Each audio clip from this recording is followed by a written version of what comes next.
Hello, ladies and gentlemen, Nick here, and welcome to fuck. And Sarah Sutton as fun fact. This was released on the fun fact. This audio came out on the fun fact. This audio came out in the birth month of my good friend Matt Moyer from the Universals. He's also a really good. He also really likes this story. He's also a big fan of Spare, and this is one of the stories he really loves.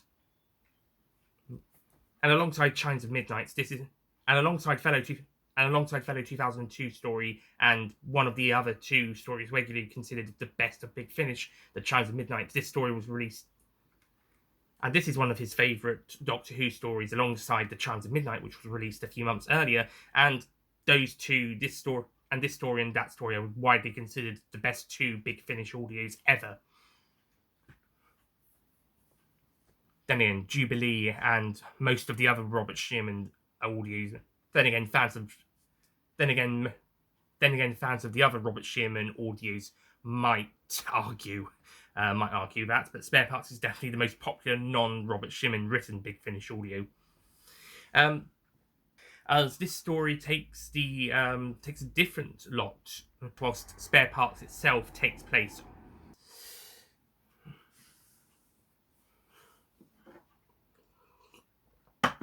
One final Big Finish related thing before we get started with this audio. This story has one final Big Finish thing before we carry on with this.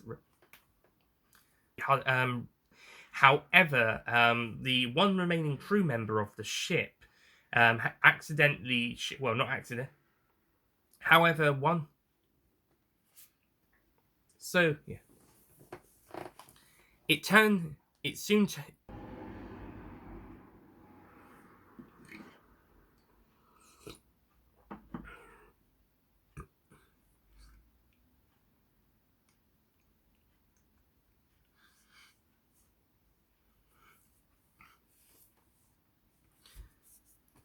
And he's basically Bill's closest friend, and sort of like a, and yeah. So and Woken Up in Time, and the whole episode is basically.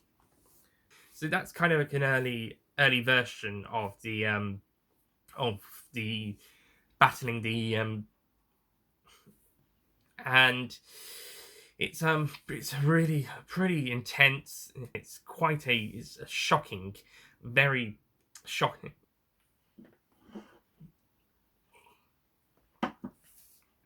So there was as we saw some, but yeah, this so to speak. So I don't know whether that means she even it was really, and you know what, Michelle,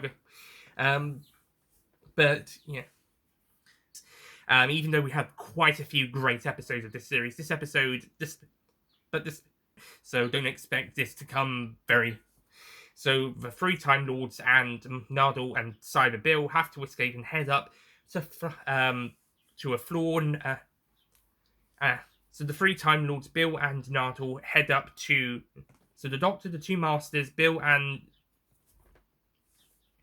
Which was a nice reference to Russell T Davies liking to using the knife.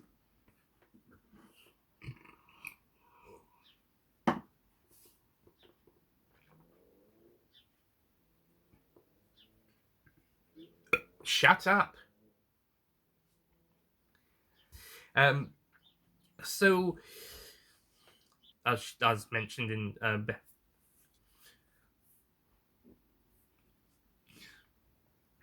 and also when Missy brings the master, and both master, and she dies basically. Anyway, so yeah. But that's probably one Russell. That's one character. Here we've kind of got the master. So yeah, Johnson has gone back to basic. So yeah, but it was still great to have him. But John Sim does a fantastic job so yeah, it'd be interesting. So it's interesting seeing that, and similarly, he causes said successors regeneration. That's all stuff that happens in the Missy. That's all stuff that happens in the second Missy Big Finish series. That's all happens that happen.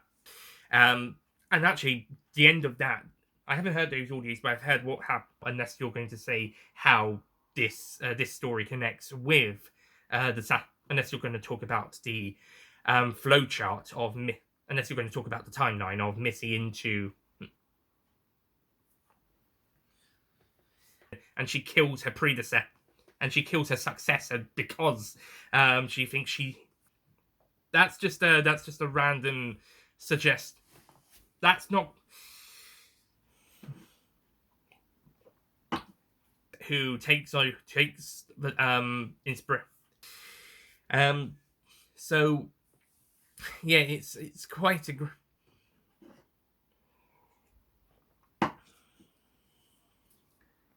After, I shall quickly mention that Bill has one last remark, and so it's fine. It's not and yeah, which ultimately is probably what triggers, as well as the fact.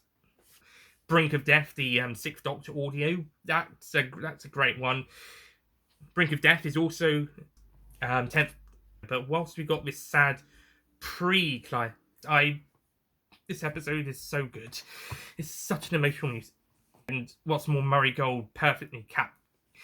And it's just perfect. This is definitely the most emotional final, this is definitely the most emotional series finale since series 1. I know people who were emotional with Rose's departure in series 2. This is one of the most emotional departures of the show. No. Maybe 5, but no one got. Whilst I am a bit disappointed that we just got flashbacks of new series companion and Rory, and also the fact that Rory was omitted. But we didn't have a Rory. There was another character I was wondering if they omitted.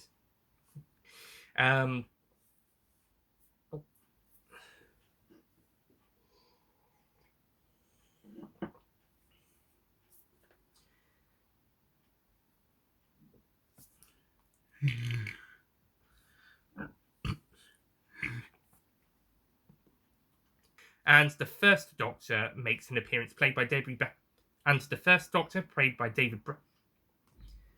not as good as Series 1, because Series 1 is the best of all of them, including the classic series. So, yeah. You know what?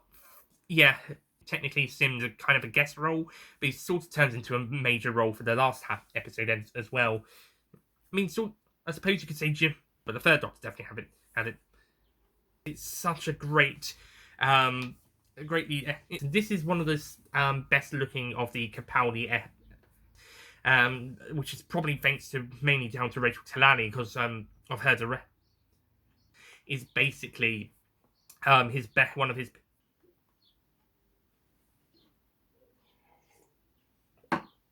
I say spearhead from space because Derek Sherman produced.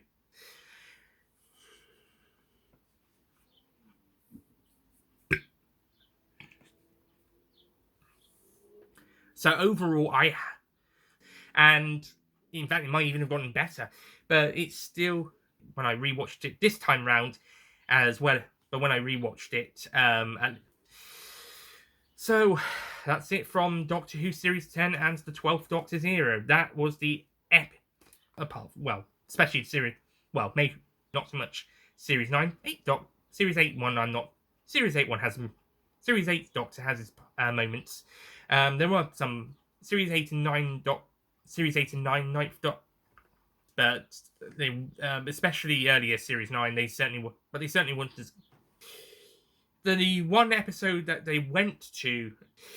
Tune in next time for my reveal.